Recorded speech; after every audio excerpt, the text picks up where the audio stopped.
Assalamualaikum warahmatullahi wabarakatuh. Hari ini kita akan belajar mengenai dimensi pada sikap. Untuk yang pertama, pengertian dari sikap. Nah, sikap adalah pernyataan-pernyataan evaluatif baik yang diinginkan atau yang tidak diinginkan mengenai objek, orang, ataupun peristiwa. Nah, sikap mencerminkan cara seseorang merasakan sesuatu. Ketika kita mengatakan saya menyukai pekerjaan saya mengungkapkan sikap saya mengenai pekerjaan. Sikap tidak sama dengan nilai, namun keduanya saling berhubungan.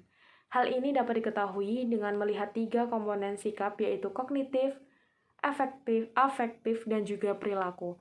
Nah, keyakinan bahwa diskriminasi adalah salah merupakan pernyataan pada nilai. Pendapat semacam itu merupakan komponen kognitif dari sikap. Nah, komponen tersebut menentukan tahapan untuk bagian yang lebih kritis dari sikap komponen efektifnya. Kepedulian adalah segmen emosional atau perasaan dari sikap dan dicerminkan dalam pernyataan. Saya tidak menyukai John karena ia mendiskriminasi minoritas. Nah, pada akhirnya kita akan membahas isu ini secara panjang lebar pada bagian akhir. Kepedulian dapat mempengaruhi hasil perilaku. Kemudian, komponen perilaku dari sikap merujuk pada maksud untuk melanjutkan contoh kita. Nah, yaitu saya mungkin memilih untuk menghindari John karena perasaan saya terhadap dia. Gitu. Kemudian, memandang sikap yang tersusun dari 3 komponen kognitif, afektif, dan juga perilaku sangat membantu dalam memahami kerumitan sikap dan hubungan potensial antara sikap dan juga perilaku. Akan tetapi, demi kejelasan harus diingat bahwa istilah sikap pada hakikatnya merujuk pada bagian efektif dari 3 komponen itu. Juga harus diingat bahwa berlawanan dengan nilai, sikap Anda bersifat kurang stabil. Pesan perikanan misalnya, berusaha untuk mengubah sikap Anda terhadap produk atau jasa tertentu.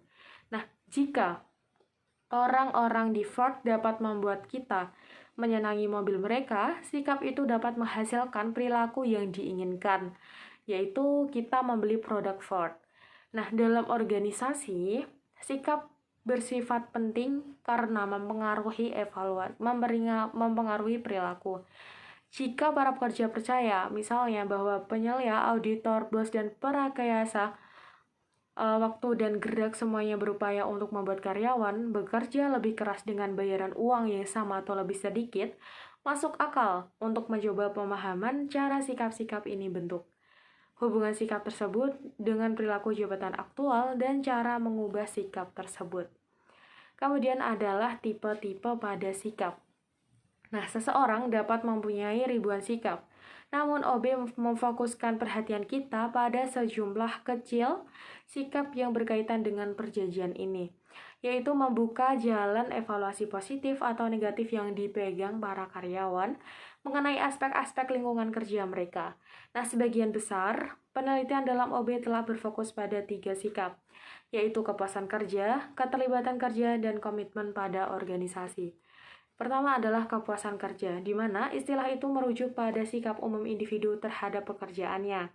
Seseorang dengan tingkat kepuasan kerja tinggi menunjukkan sikap yang positif terhadap kerja itu. Seseorang yang tak puas dengan pekerjaannya menunjukkan sikap negatif terhadap pekerjaan itu. Ketika orang berbicara mengenai sikap karyawan, mereka lebih sering merujuk pada kepuasan kerja. Memang, keduanya sering saling menggantikan, karena tingginya nilai penting yang diberikan para peneliti OB pada kepuasan kerja. Kita akan mengkaji sikap secara cukup terinci pada bagian belakang. Kemudian yang kedua adalah keterlibatan kerja. Nah, istilah ini merupakan tambahan yang lebih baru dalam literatur OB.